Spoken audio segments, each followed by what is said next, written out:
That's very powerful. And you can do that with yourself too. I'm worried I will never find love. What do I do?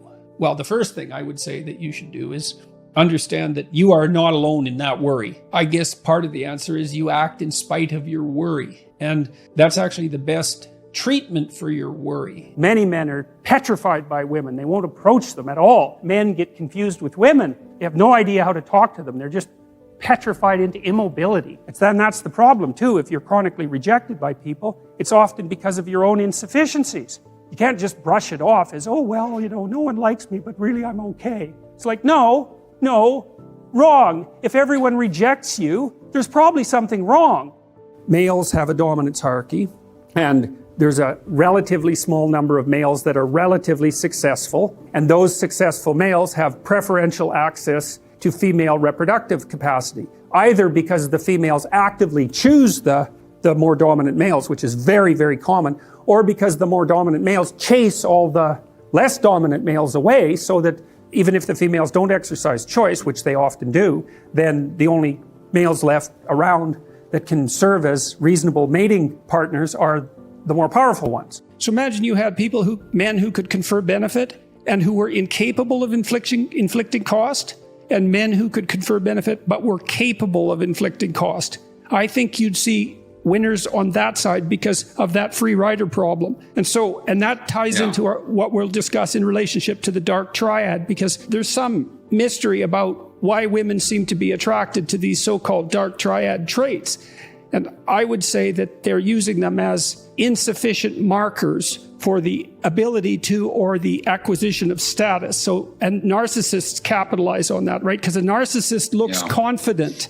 And lots of confident people are competent. But some confident people aren't competent, but they can fool you.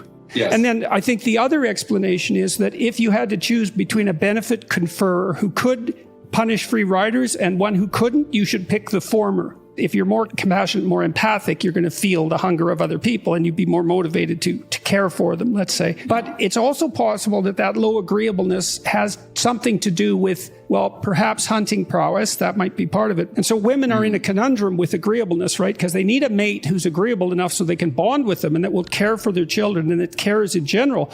But they need someone who's disagreeable enough so that they're capable, let's say, of dealing with free riders. Women are attracted to some degree to the lower agreeable types, and I think that accounts for the bad boy paradox that you described, at least in part. If you could teach guys like one thing or two things about women, what would it be? What would you tell them? Don't chase. Don't chase. And don't be afraid of rejection. My strategy in college would be every time I would see a hot girl, I'd just go up and talk to her. I didn't care if it was in a fucking grocery store, if it was in a library. Like, if I saw a girl that I found attractive, I would just go talk to her. And I wouldn't go up and say, oh, I think you're beautiful and all that cheesy bullshit. I would just go talk to her about whatever. Like, didn't matter. Just have a conversation with her. See where it went, you know? Sometimes it didn't go anywhere. Sometimes they wouldn't want to give you the time of day. Sometimes you'd have a casual conversation, lead nowhere. But at the end of the day, because I did that, it would just make me more comfortable talking to girls.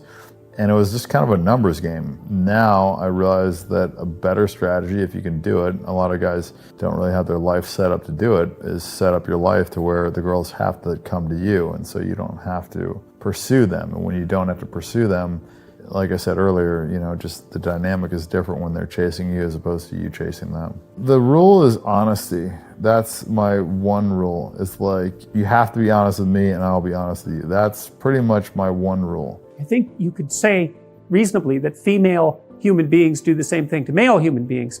And there's some of that vice versa too. Like, we evaluate each other, for example, for symmetry, which is one of the elements of beauty, because healthier people tend to be more symmetrical. And lots of animals use symmetry. If butterflies won't mate with another butterfly if it deviates from symmetry by the tiniest amounts you can imagine.